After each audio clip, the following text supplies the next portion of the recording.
Howdy, it's your favorite Boruto back with another video, and today we're talking about my first game and how I made it. So first of all, I was in this studio class and we had to make two big projects. And so the first one was like this music video thing. I did this cool little motion graphics video. And then the second project was we had to make a narrative game.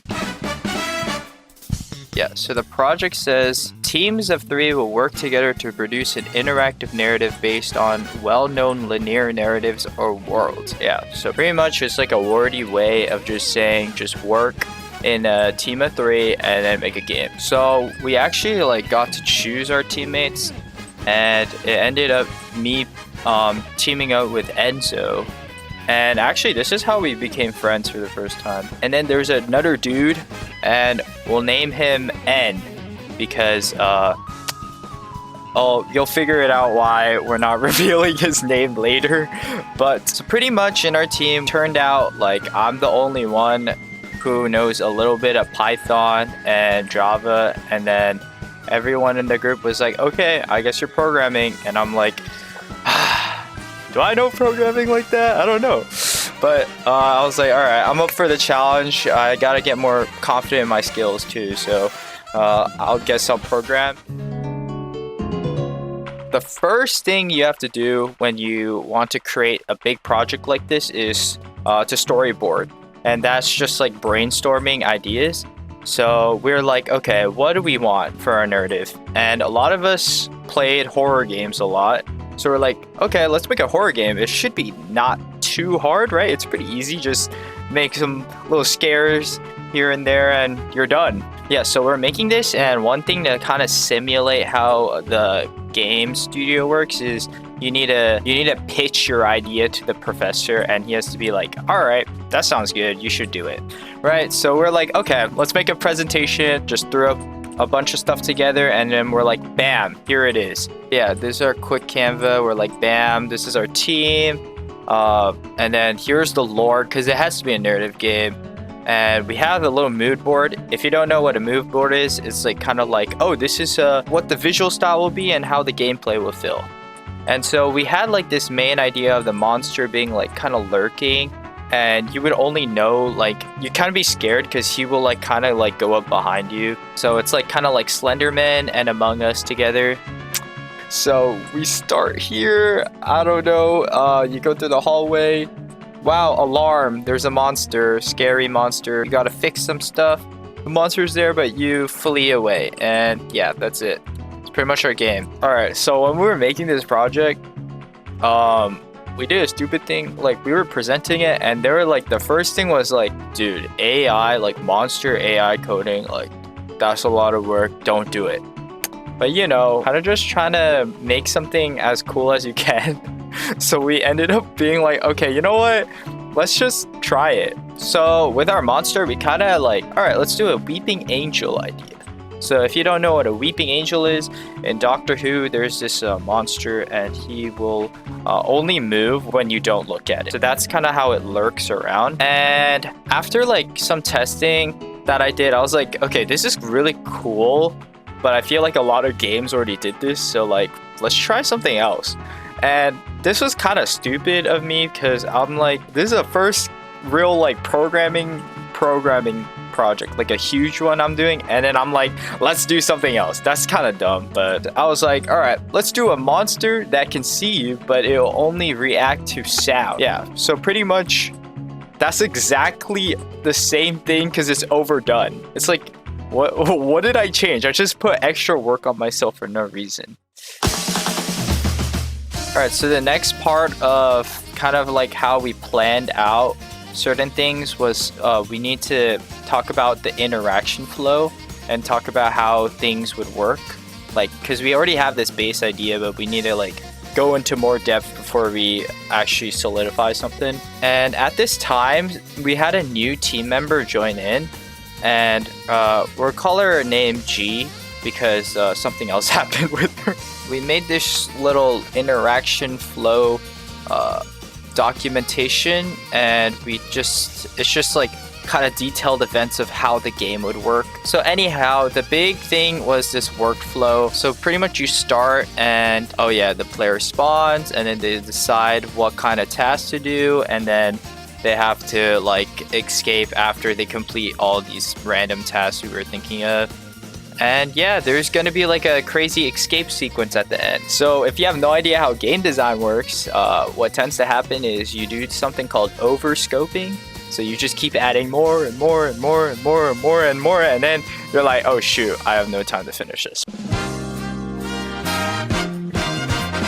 So, like I said before, I was just like grinding out, just programming all the mechanics I was thinking of. Because I was like, at this time, I was like, dude, I'm programming. I get to do a lot of stuff. I have a lot of control over like how this game will work.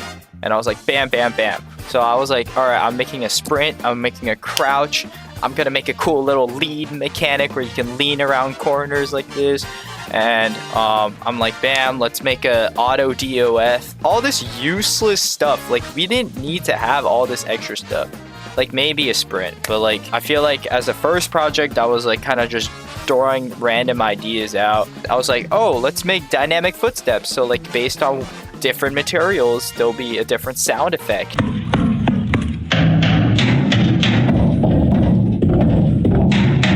Oh, let's make an inventory system. That was a big one. That was a waste of time. Like, we did not need to have an inventory system. And then I made the main mechanic, which was this echo sound thing. And that's something we should have actually had in the game. Everything else was like, you don't really need it. It was just cool to add. So I was just really dumb, just putting myself a lot of work in. I was getting burnt out and stuff.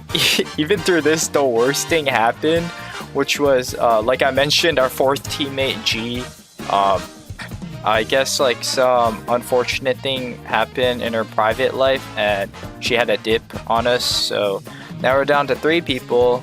And I was like, oh, that's gonna be a lot more work. Thankfully, she made a couple of models, so like it kind of helped out. Like, we actually ended up using some of the stuff that she sent us, so that was really helpful. Yeah, pretty much at this point, we had like a prototype complete, and we did have to submit that to the prof. We had like all the core mechanics done, everything done.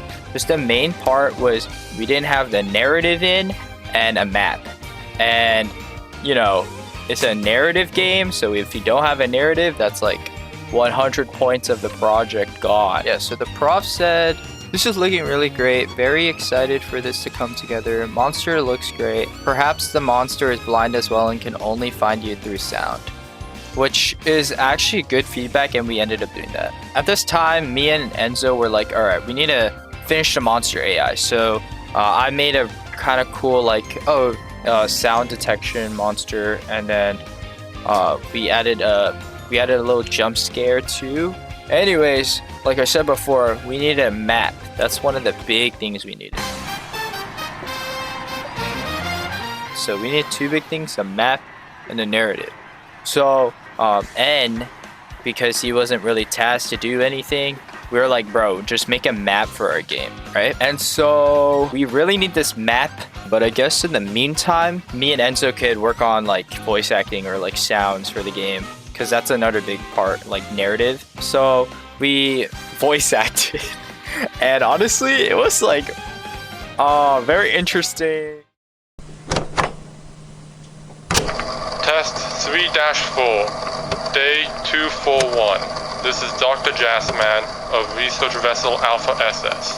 It was going to be a quick trip until we found that cursed thing in the cave. We retrieved it for further study, but it turned out it was alive. No matter what I do, it still follows me. I fear that it's only a matter of time. Help! I'm calling from the Research Vessel Alpha SS. We have a code 98 Black. An unknown entity has boarded the vessel and is now killing the crew. It can't seem to see, but it can hear us, and for an unknown reason, it can't move when we see it. I've run away from it so far, but as time goes on, I fear that I can't escape it any longer. We had to like make dialogue and stuff. It was pretty interesting. I was like, all right, we need more narrative. So I made an item inspection system and then just had like random dialogue for like each item for lore or something. And then I'm like, okay, bro, like we can't finish the game because we don't have a map and we don't have the mission system complete yet. So like, I'm like asking N, like, bro, please, man, I'm like struggling. Like we can't do anything now. Like we did all as much as we could and we just need the map. So this guy was like, okay, let me lock in, give me a chance. Right, so we gave him like a week and he's like, bro, I'm like so burnt out, I can't do it. And I'm like, dude, just why did you tell us earlier? Like we could have like asked like someone, but he's like, my fault. And I'm like, bro, what do you mean your fault, bro? Like we're screwed now. So like literally he was like, okay, fine, I'll finish the map. And I'm like, okay, thank you so much, man. Like we need this. So like one day before it was due, he finished the map and I was like, oh my gosh, I need to lock in to get this done. So I pulled an all-nighter and like rushed all the mission systems, just had something so people can play it, and we finished it. Actually, our prof really liked our game. He was like, this is really good. So he ended up like putting our game into the VIST, which is like a big show at the end of the year. And I was like, dang, our team did it. Let's go. So the teacher actually commented again. He's like, great work, team. Really awesome how this project turned out. The amount of mechanics, features, interaction in this project is really amazing. The ship and monster came out so well. Very impressed with the level of polish. And even the main menu, the 3D main menu, he was actually so impressed seeing that. But anyways, he's like, dude, this is so cool. Put it on your portfolio and itch.io. All our contributions, we did a lot actually.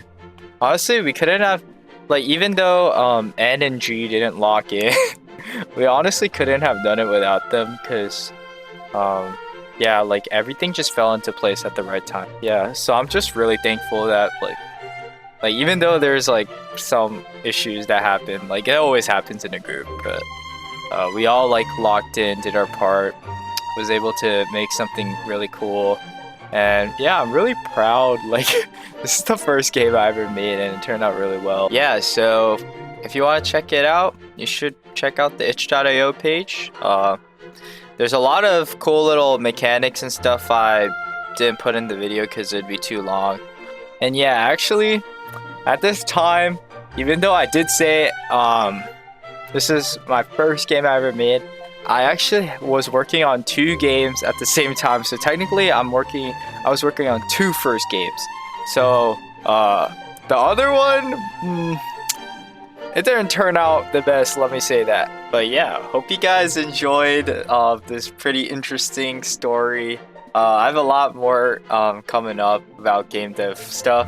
And yeah, make sure to like, subscribe, and comment to just help me out. And see ya.